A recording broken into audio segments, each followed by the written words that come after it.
النهارده حدثنا الدولي البطوله الدوليه للمحترفين، احدى احداث الاتحاد المصري للكيك بوكسنج. الاتحاد المصري للكيك بوكسنج اشتغل فتره طويله في حياته على موضوع الانتشار.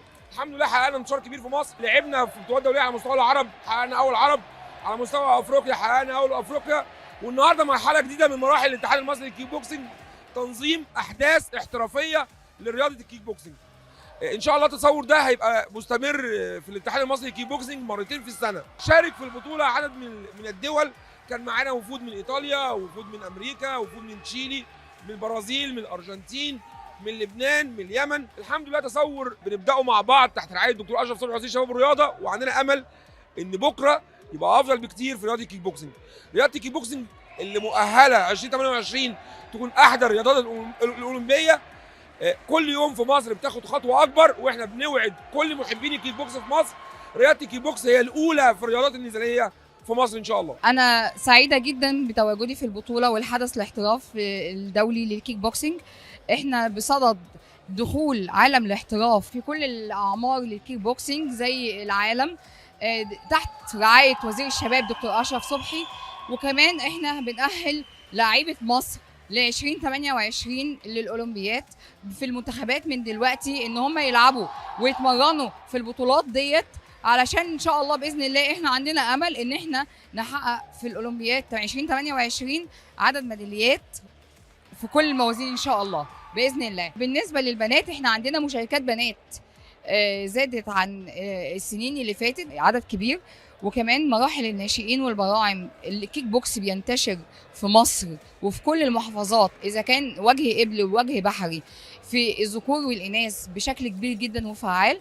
انا سعيده كوني عضو مجلس اداره في الاتحاد، وسعيده ان الكيك بوكس بقى رقم واحد في الالعاب النزاليه في مصر. طبعا انا بتشرف وتشرفت جدا ان انا لعبت مع بطل دولي وبطل عالمي دياجو فيزاسكي من الارجنتين. انا مكسبي ده شرف ليا، طبعا شرف كبير لي. انا كنت بلعب باسم مصر، وان انتوا كنتوا سبب ان انا ابقى كده بفضل الله، ثم دعواتكم طبعا، دعوات امي واخواتي وكباتن منتخب مصر.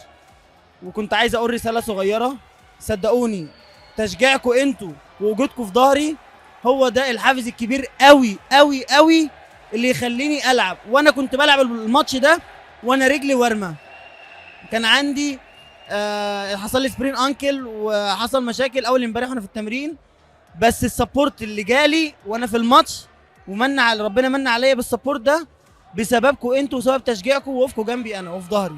بجد شكرا ليكم انتوا بعد ربنا وامي، وطبعا رئيس الاتحاد كابتن محمد صبيح ومدربين منتخب مصر. وان شاء الله اللي جاي هيكون اقوى وافضل. طبعا انا سعيد جدا بوجودكم معانا وبالتغطيه الاعلاميه الاكثر من رائعه لاحداث البطوله الدوليه للمحترفين اللي بينظمها الاتحاد المصري كيك بوكسنج برئاسه الكابتن محمد صبيح. طبعا كان عندنا النهارده احداث رئيسيه، كان في محترفين من دول مختلفه زي اليمن، زي الارجنتين. دي مش اول فعاليه بالنسبه للمحترفين بينظمها الاتحاد المصري كيك بوكسنج، وان شاء الله مستمرين في الاحداث الاحترافيه الى جانب احداثنا الداخليه الخاصه بالاحداث الخاصه بالاتحاد المصري كيك بوكسنج. شرفتونا وسعداء جدا بوجودكم معانا النهارده. انا اسمي سلام محمد، لعبت كذا بطوله الحمد لله، مركز اول، ما خسرتش ولا مره. اول بطوله اخسرها، بس ان شاء الله اكون اخر واحده اخسرها وافوز في الباقي ان شاء الله. ان شاء الله انا بطل ميزان الجمهوريه الجاي. التنظيم في البطوله دي كان حلو جدا عن اي بطوله قبل كده. بشكر مدربي كابتن شريف على تدريبه ليا 3 سنين، وبشكر كابتن صبيح. بتشرف بكابتن محمد صبيح وبشكره على الاداء الجميل، والمنظمات بتاعته حلوه جدا. وبشكر كابتن شريف تايسون ومدربي. ان شاء الله اخد اول باذن الله، وهشرف مصر وهشرف ارض بلد. الحمد لله علقنا مركز اول وراجعين، والاتحاد منظم كويس الحمد لله، بفضل المجهود اللي هم عاملينه وبفضل مجهود الكابتن بتاعي الحمد لله الكابتن اسلام العالمي، وبفضل الكابتن محمد صبيح هو اللي بيكتشفنا وهو اللي بيأسس الاتحاد وهو اللي بيأسس اللعب الحمد لله، يعني اللي هو اللي وصلنا كده. انا والدة رواء ورائف احمد عبد الدايم، جيت اشارك في بطولة الكيك بوكس من محافظة الوادي الجديد الخارجة تحت رعاية الكابتن فولي وكابتن ابنه محمد فولي.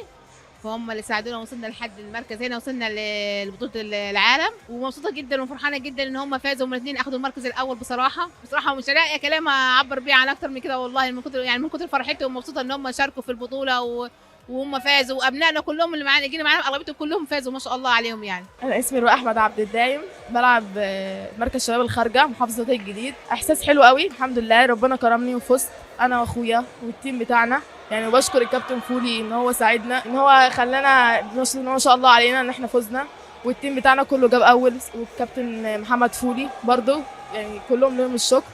وبدي كل الشكر والتقدير للكابتن محمد صبيح رئيس الاتحاد.